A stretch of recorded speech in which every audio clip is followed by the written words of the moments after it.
creo que, en fin, ya hemos visto, en mi opinión, lo más sustancial, ¿no? Yo antes de empezar el debate sí me gustaría subrayar algunas cosas.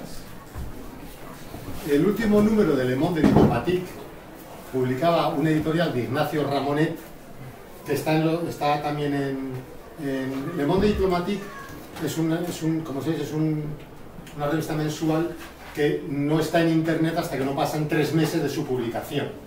A los 3 meses lo ponen todo en internet, pero los editoriales salen siempre puntualmente. El último editorial de Ignacio Ramonet era sobre el terrorismo, un editorial muy documentado, ¿no? Y decía que el terrorismo norteamericano contra Cuba desde los años 50 había provocado 3.000 muertos. 3.000 muertos. Esto viene muy bien ahora al hilo del terrorismo yihadista que le llaman, ¿no? Está afectando sobre todo a los países musulmanes, no a los países occidentales. Pero el terrorismo norteamericano, y además con datos, un avión con 70 pasajeros destruido por el terrorismo norteamericano, un barco hundido en el puerto de Cuba y todo tipo de asesinatos. 3.000 muertos desde los años 50. Esa es la situación, esa era la situación de Cuba, que ahora parece que se empieza a despejar.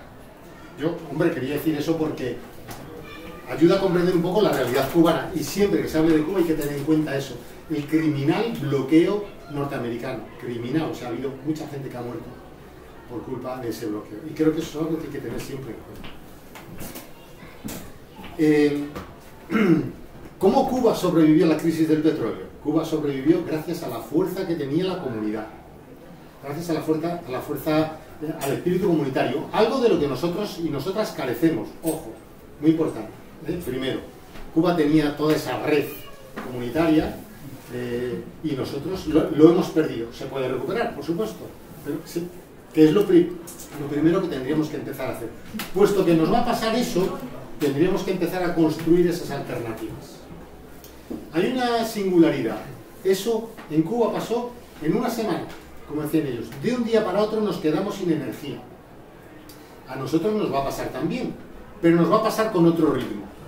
Es decir, podemos, si somos inteligentes, ir preparando el camino, y eso es un poco el tema de lo que queríamos tratar hoy, ¿no? Empezar a trazar la hoja de ruta para el decrecimiento en equidad. Vuelvo a subrayar equidad. Quienes tenemos que decrecer somos los países industrializados. No podemos pedir a los países empobrecidos. Ellos los llaman países en desarrollo. Ojo que el lenguaje es perverso, ¿eh? Ellos dicen países en desarrollo o países de... No, son países empobrecidos, porque su pobreza es porque nosotros hemos expoliado sus riquezas. Y todavía siguen teniendo riquezas que nosotros expoliamos y siguen siendo pobres.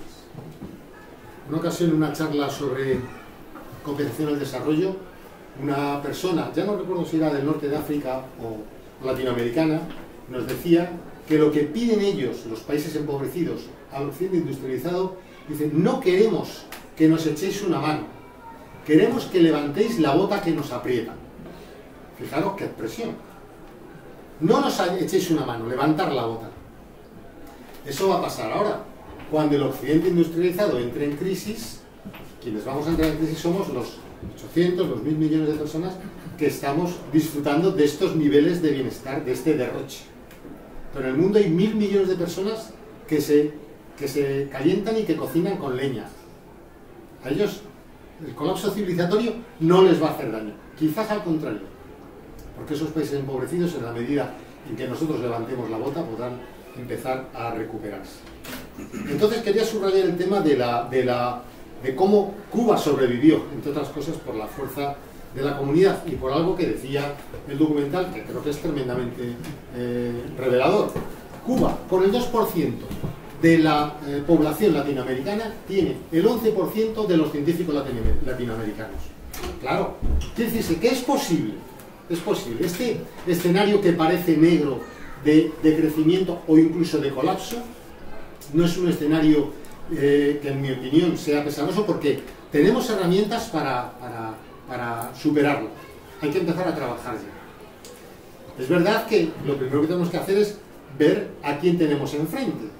A pesar de toda esa retahíla de informes científicos diciendo ojo, ojo, que el petróleo se acaba, esto sigue funcionando igual. Entonces, ese es el primer enemigo, ¿no? El primer enemigo es el sistema, el segundo enemigo somos nosotros y nosotras mismos, ¿no? El otro día leía, creo que era un activista del Foro Social brasileño, que decía, esto no es un problema del 99% contra el 1%, algo que ahora se está diciendo mucho, ¿no? El 99% de explotados, de oprimidos contra el 1% de explotadores. Decía, no, este es un problema del 1% de la gente crítica que tiene que convencer al 98% de la ciudadanía para juntar ese 99% contra el 1% de explotadores. Es un poco la situación, ¿no?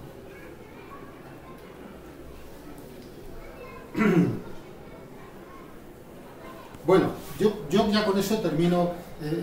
Quería subrayar estas cosillas. Ahora ya, como se trata de que tracemos la hoja de ruta para el decrecimiento en equidad, pues que empecemos un poco todos a ver cómo se puede hacer eso, ¿no? Hay que empezar a trabajar ya y, bueno, cuáles son las estrategias que tenemos que empezar a desarrollar. Y ya, bueno, pues la palabra la tenemos todos y todas.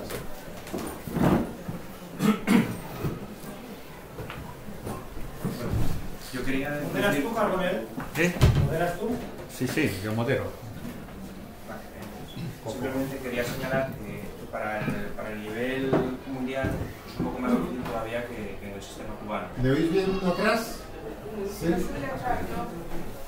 Casi mejor que Y quería señalar que es un poco más difícil que en el sistema mundial que en el sistema cubano, porque en el sistema cubano solamente afrontaron un problema, que fue de la crisis energética. Nosotros vamos a afrontar dos. Un problema es la crisis energética, y esto es el cambio climático y el cambio de usos del suelo. Por ejemplo, uno de los problemas que ha habido en el creciente fértil, que es lo que ha llevado a que las revoluciones de lo que se llamaron primaveras árabes se diesen en un ámbito agrícola, hubo un éxodo rural hacia las ciudades precisamente porque con el cambio climático esa zona está dejando de ser fértil, que es una de las consecuencias fundamentales.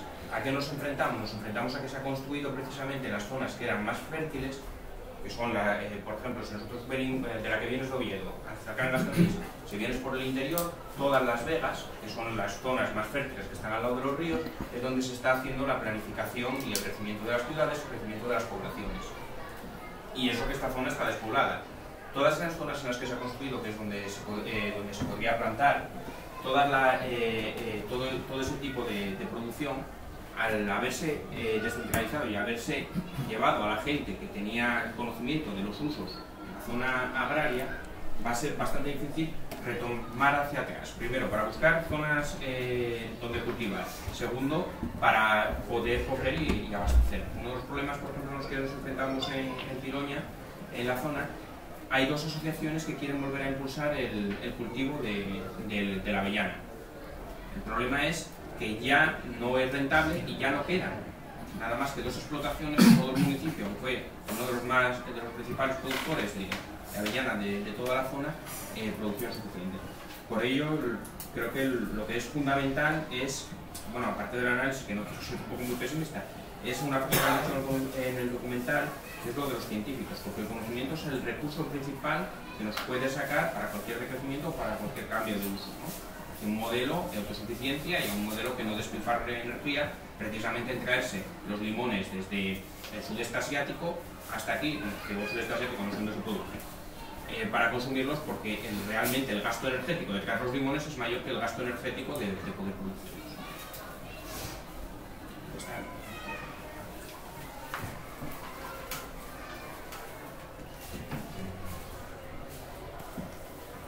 Que quiere intervenir, me apunto, me he apuntado yo. Yo te voy a hacer una pregunta. En los años 80, la época cuando gana el PSOE más o menos, hay una teoría que era no de crecimiento, sino crecimiento cero. Entonces, crecimiento cero, en la época de Terno Garbán, Leguina, que gobernaron Madrid, dejaron todas las infraestructuras, todo el crecimiento de Madrid paralizado porque pensaban que no se iba a crecer más, que nos habíamos estabilizado y que ya con eso sería suficiente. Que las diferencias son notables respecto al que tú has dicho, ¿no? De crecimiento y crecimiento cero. Pero ¿cómo ves tú el tema de crecimiento cero comparado con decrecimiento? Esa sería una pregunta. A ver, el capitalismo no funciona si no hay crecimiento. Es que forma parte del sistema. El inversor invierte su capital porque quiere que el capital se le retribuya. Entonces, dinero, si no lo invierte y no crece, no capitaliza. Entonces, el capitalismo sin crecimiento no funciona. Ahora se habla mucho de desacoplar el crecimiento y el consumo de energía y las emisiones de gases de efecto invernadero. Eso es una de las falacias que utiliza el sistema. Dice, no pasa nada, somos capaces de seguir creciendo, apoyándonos en la tecnología, pero vamos a desacoplar ese crecimiento del consumo de energía y de las emisiones de gases de efecto invernadero. Eso es una de las falacias que están utilizando ahora con más fuerza, la del desacoplamiento. Esto es un poco lo mismo que otra creencia que se extiende mucho en la ciudadanía, ¿no? Que es la tecnolatría, la adoración de la tecnología. La gente dice, vamos, a mí me lo han dicho multitud de veces, no hay problema, ya se descubrirá algún nuevo combustible que sustituya a los combustibles fósiles y a la nuclear. Eso se está llamando ya tecnolatría, y eso, bueno, pues es convertir nuestros deseos, eso quisiéramos convertirlo en una creencia. Pero eso no va a ser así. Los combustibles fósiles es algo con lo que nos hemos encontrado durante cientos de millones de años. La naturaleza ha ido fabricando esos combustibles y ahora lo estamos consumiendo en 150 años. Entonces yo creo que el crecimiento cero es imposible. Además de que hablamos de este tipo de crisis energética, crisis climática. A ver, la crisis energética desde el punto de vista del funcionamiento del sistema es brutal, porque va a suponer que muchas multinacionales quiebren y arrastren con ellas entidades financieras, etc., ¿no?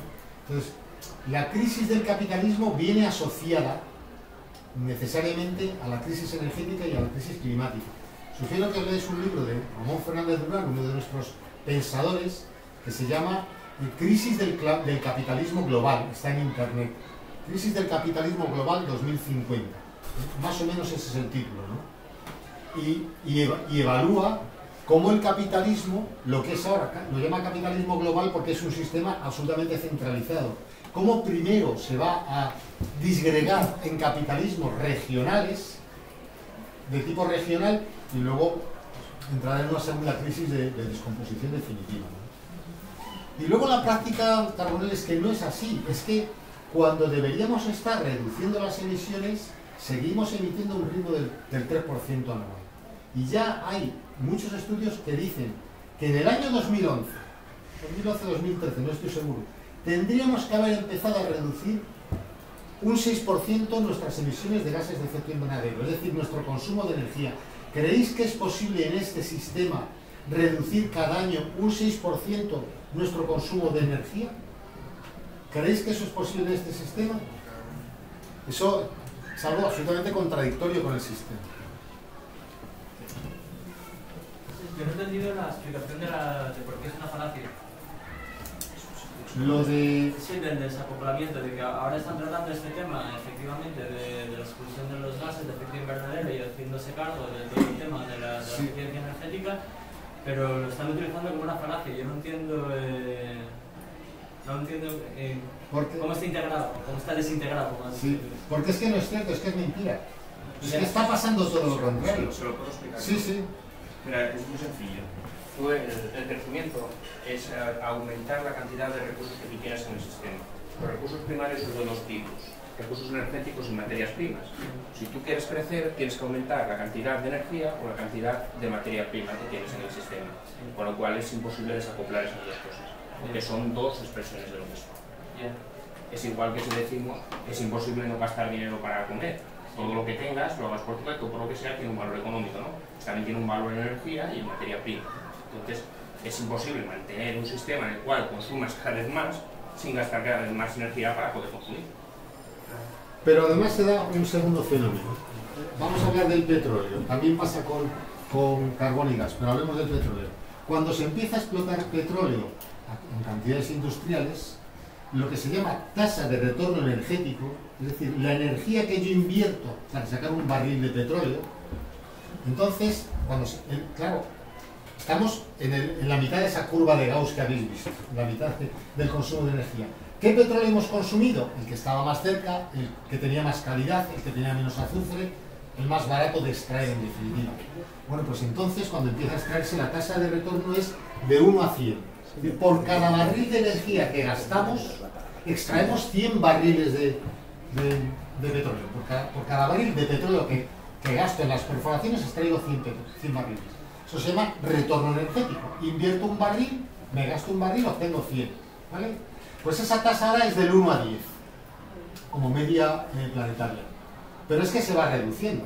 Claro, el petróleo en el Ártico, en las grandes profundidades oceánicas, o el petróleo, las arenas bituminosas de Canadá que están empezando a llegar a Europa. ¿Por qué es una falacia? Pues porque cuando Europa dice vamos a reducir nuestras emisiones de gases de efecto invernadero, firma un convenio, un acuerdo marco con Canadá para traer petróleo de arenas bituminosas, que es un petróleo muy sucio que emite un 20% más de gases de efecto invernadero. El petróleo no es todo igual, hay petróleo más limpio y hay petróleo más sucio. Pues Europa dice vamos a reducir nuestras emisiones y firman un convenio con un acuerdo marco con Canadá para traer arenas bituminosas que emiten un 20% más de... Es mentira, o sea, es que esas son afirmaciones que hacen pues para, entiendo yo, evitar la revuelta, ¿no? Pero eso no va a pasar. Tenía la palabra. Bueno, yo en relación con el reportaje, que a mí me sorprendió agradablemente, no sabía todo el desarrollo que se había hecho en Cuba de la agricultura, y ahora me planteo qué va a pasar con la nueva apertura, ¿no? Que hemos visto a Obama ahí en Cuba y a mí eso me parece un peligro, ¿no? Aunque se haya vendido como algo muy positivo, me parece que es bastante peligroso. Eso, bueno, simplemente te planteo por si tienes alguna opinión.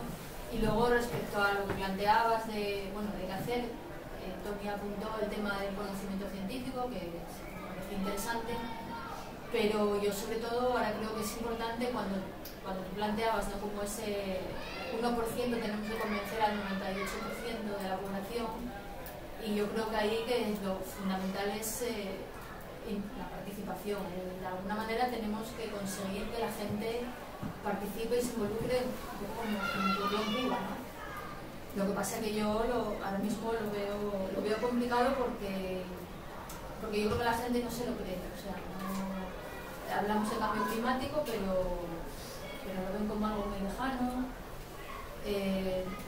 Entonces yo creo que la clave está en que sepamos de verdad llegar a la gente y animarla también a participar en este cambio de consumo, ¿no? Porque también cuando hablamos de las renovables, ¿no?, que esa es un poco la esperanza, el plantea Ecologistas en Acción, ¿no?, de que en el 2050 podemos abastecer no solamente con energías renovables, pero hay que darse cuenta que con un cambio de consumo, o sea, no podemos, incluso solo con energías renovables no vamos a poder llevar el mismo nivel de consumo que estamos llevando ahora, y eso la gente tiene que saber. Es decir, que tenemos que saber decir a la población, tenemos que llegar a convencerles de la necesidad de reducir el consumo, o sea, que vamos a poder vivir mejor con menos, lo que tú decías, pero que incluso cuando se venden las energías renovables, que además ahora las venden también Iberdrola, Repsol, todas las grandes multinacionales, también nos venden las energías renovables,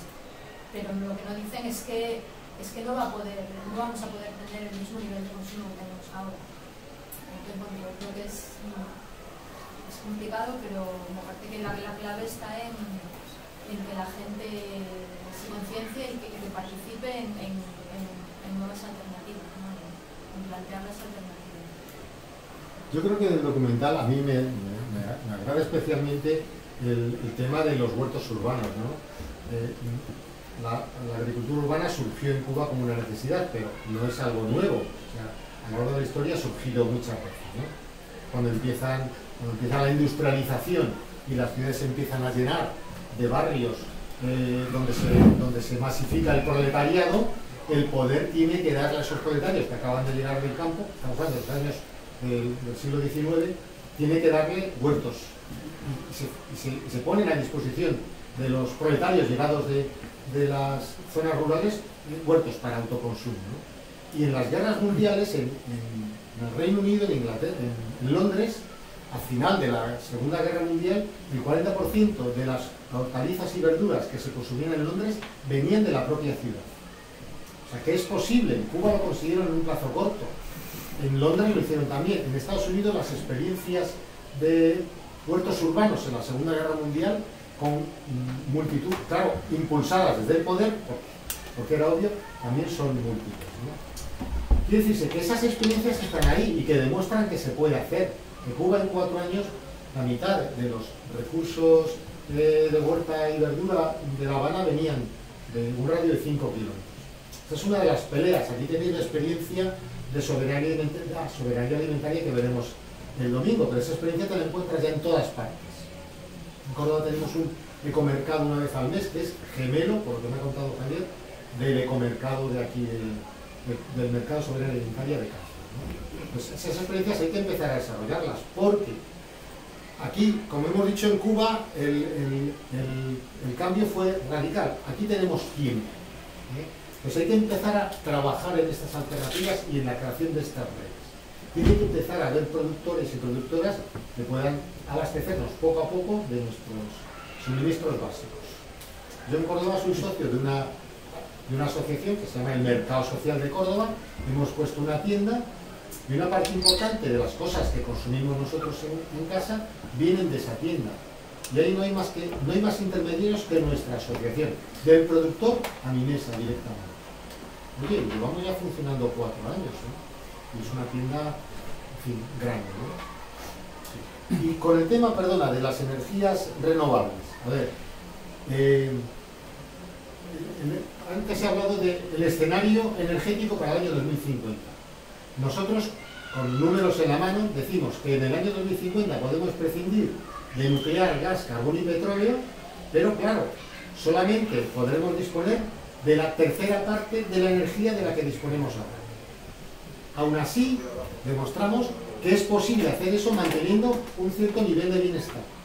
Nos apoyamos para ello en el Índice de Desarrollo Humano que publica Naciones Unidas.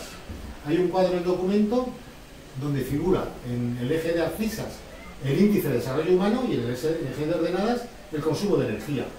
Resulta que hay países con un alto índice de desarrollo humano, por ejemplo Costa Rica, que tiene un muy bajo consumo de energía.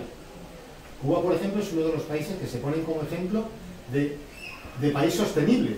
Con un consumo de energía muy bajo tiene un nivel un indicador de desarrollo humano alto, ¿no? Entonces, en ese documento decimos, para el año 2050 tendremos que dividir por 3 nuestro consumo de energía. Y además decimos cómo habría que hacerlo en la industria, en el comercio. Claro, no gastando, por supuesto, en autovías, ni gastando en aves, ni gastando en... ¿no? En el caso del transporte, por ejemplo, dispondríamos solamente del 20% de la energía de que disponemos ahora para movernos. Es decir, lo primero que pasaría es que habría que prescindir de los altos niveles de movilidad de los que disfrutamos ahora. Es que esto es una locura. Es que hace 13.000 años ir de Córdoba, como he venido yo, a Cangas, llevaba un mes. Entonces sí, ibas, pero claro, 1 o 2 veces en tu vida, ¿no? Entonces, esto es una de las cosas que ahora mismo en España el 97,5% del transporte es combustible fósil. Fijaros, el 97,5%. El 1,5% es biocombustible y un 0,5% es eléctrico. ¿Cómo sería el transporte en el año 2050 con nuestra propuesta en la mano? Hacia un escenario energético, recuerdo el nombre, justo y sostenible. Pues el 65% del transporte sería eléctrico. Y por supuesto, el transporte sería básicamente en transporte público, no en transporte privado. El 65% sería eléctrico. El 20 y tantos por ciento sería biomasa y un porcentaje menor biogás. Ojo con la biomasa, que es muy discutido el uso de la biomasa para combustibles, porque en el monte, en el bosque, la biomasa se tiene que quedar allí para que se regenere. Si nos traemos toda la biomasa para mover nuestros coches, estamos empobreciendo el mundo. Pero bueno, esa es nuestra propuesta.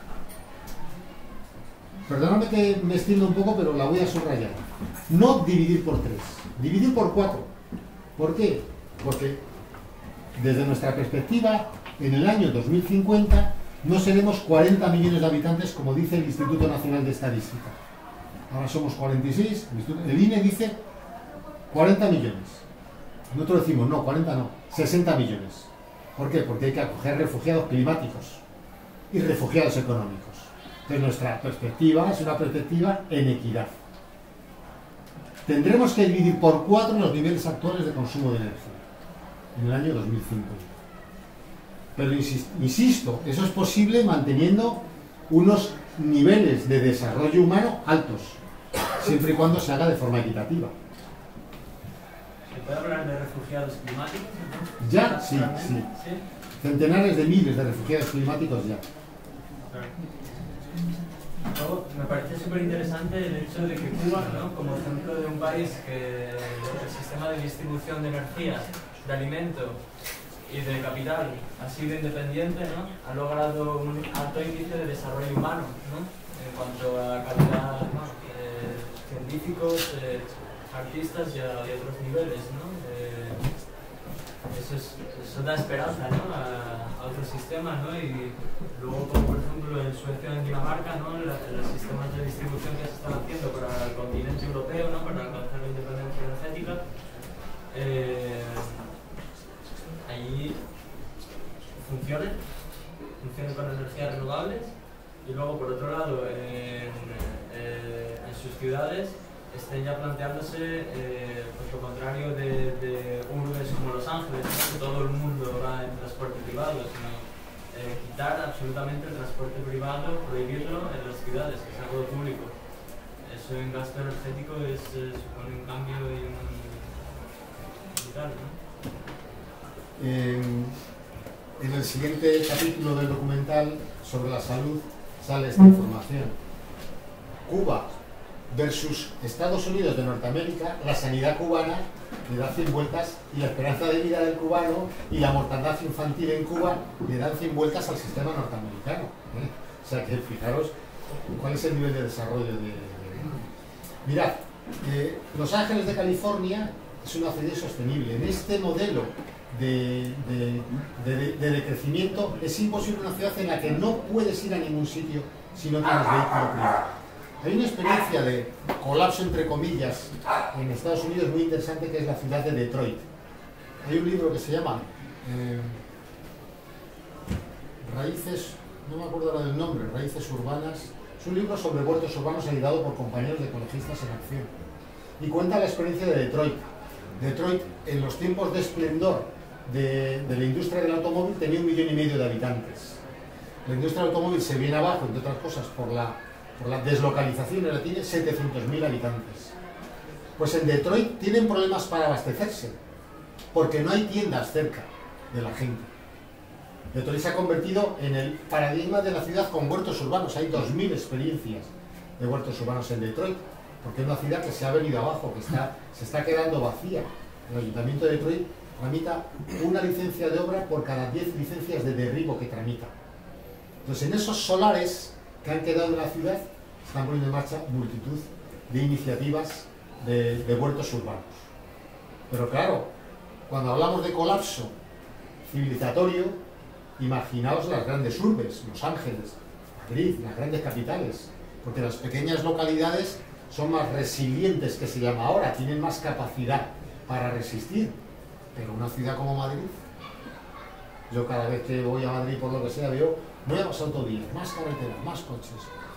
Cuando el petróleo escasee, ¿cómo se van a mover? Si hay gente que tarda 2 horas en llegar a su trabajo todos los días. 2 horas, que yo conozco gente que tarda 2 horas en ir y 2 horas en volver. Todos los días. Entonces, ¿había otra palabra? Sí, no, espera. Te apunto. Es que hay muchos realmente. A ver, está Faro.